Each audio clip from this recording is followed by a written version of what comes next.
আলু না দিলে হয় না, তো তলে লাগিয়ে যায় নরম কাদা তো। এটা কি করে নিচ্ছেন বৌদি?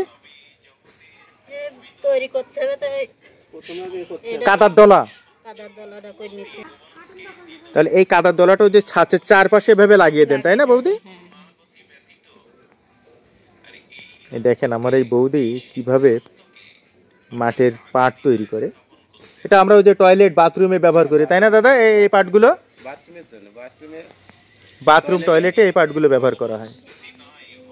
এই যে দেখুন সব মানে হাতের ছোঁয়ার মাধ্যমে তৈরি হয়ে যাচ্ছে, এছাড়া তো আর কিছু না মনে হয়।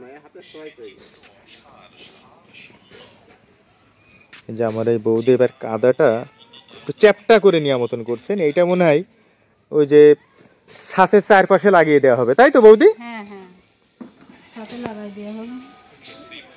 শুধুমাত্র হাতের ছোঁয়া আর পরিশ্রম, এছাড়া আর কিছুই না।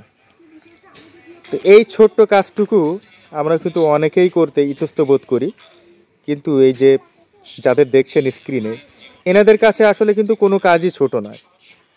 আসলে শাস্ত্র কথা বলে যে কোনো কাজকেই যারা ছোট মনে না করেন তারাই কিন্তু জীবনে কিছু না কিছু করতে পারেন। যে আমি আজকে সকালে এখানে এসে আসলে অভিভূত হয়ে গেছি যে সেই কত ভোরবেলা থেকে এনারা এই মাটির জিনিসপত্র তৈরি করবার কাজে লেগে গেছেন। হাতের ওইটাকে কি বলে বৌদি? মাটির বইলে বইলে বলা হয়। মানে যারা কাজ করেন তারাই বলতে পারবেন। এগুলো তো আমরা তো আসলে অফিসে আদালতে বসে এগুলো বুঝতে পারবো না। এই যে মাটির বইলে দিয়ে কত সুন্দর করে মাটি চ্যাপটা করে নিলেন। কিছু যন্ত্রপাতি না হলে তো হয় না। এই যে বৌদি আর ওই হচ্ছে আমাদের দাদা কিন্তু অলরেডি শাস্ত্রা বসিয়েছেন। এইবার এখান থেকে এই মাটি যেটা চ্যাপটা করে নেওয়া হলো বলি পিটিয়ে, সেটা নিয়ে যে ওই যে দেখুন এই যে ছাঁচের চারপাশে সুন্দর করে লাগিয়ে দেয়া হলো। এই যে এপাশ থেকে আর একটা নিয়ে যাওয়া হচ্ছে। দাদা বৌদি মিলে কত সুন্দরভাবে এই যে মাটির পাট তৈরি করেন সেটাই আমরা দেখাচ্ছি আপনাদেরকে। দাদা এবার কি করছেন? ওটা জুড়ে নিচ্ছেন না? আস্তে আস্তে জল লাগাই দিয়ে এটা আস্তে আস্তে জুড়ে দিতে হচ্ছে দুই মুখ। এই যে দুই মুখ জুড়ে নিচ্ছেন।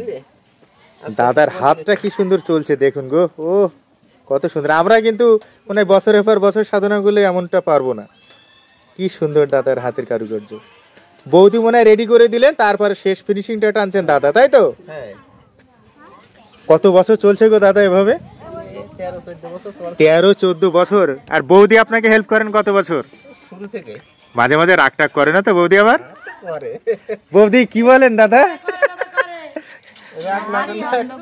তবে এই রাগের ভিতরে মনে একটা ভালোবাসা আছে, তাই না? স্বামী স্ত্রীর একটা মহব্বত, যেটা এই দেখেন আমার বৌদি কি বলে যে রাগ হোক যাই হোক কাজ তো করতেই হবে। তবে দিন শেষে দাদা বৌদির একটা কি চমৎকার ভালোবাসা না কাজের মধ্যে ফুটে উঠছে, সেটা কিন্তু হয়ে গেল দাদা না?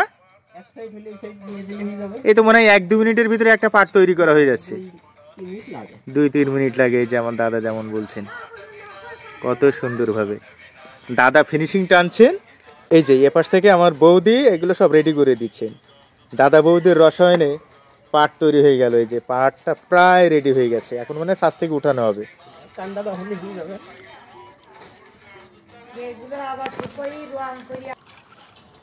এটা কি করছেন দাদা? ওরে দে ঘুর। আপনারা এরকম ঘুর দিলে কিন্তু মাথা ঘুরে পড়বো না দাদা? আর আপনাদের তো অভ্যাস হয়ে গেছে নাকি? এই যে আমাদের দাদাদের বুঝি আর কিছু হয় না। একেবারে চমৎকার একটা পাট তৈরি হয়ে গেল। এরপরে শুকানো, রং করা, তারপরে পোড়। আচ্ছা, এটা একটা পাট কয় টাকা করে বিক্রি হয় দাদা? এখন 55 টাকা বাড়ি থেকে নিয়ে যাচ্ছে। 55 টাকা বাড়ি থেকে নিয়ে যাচ্ছে। চিন্তা করুন, এই মাটির সাথেই আমার এই দাদা বৌদির বসবাস।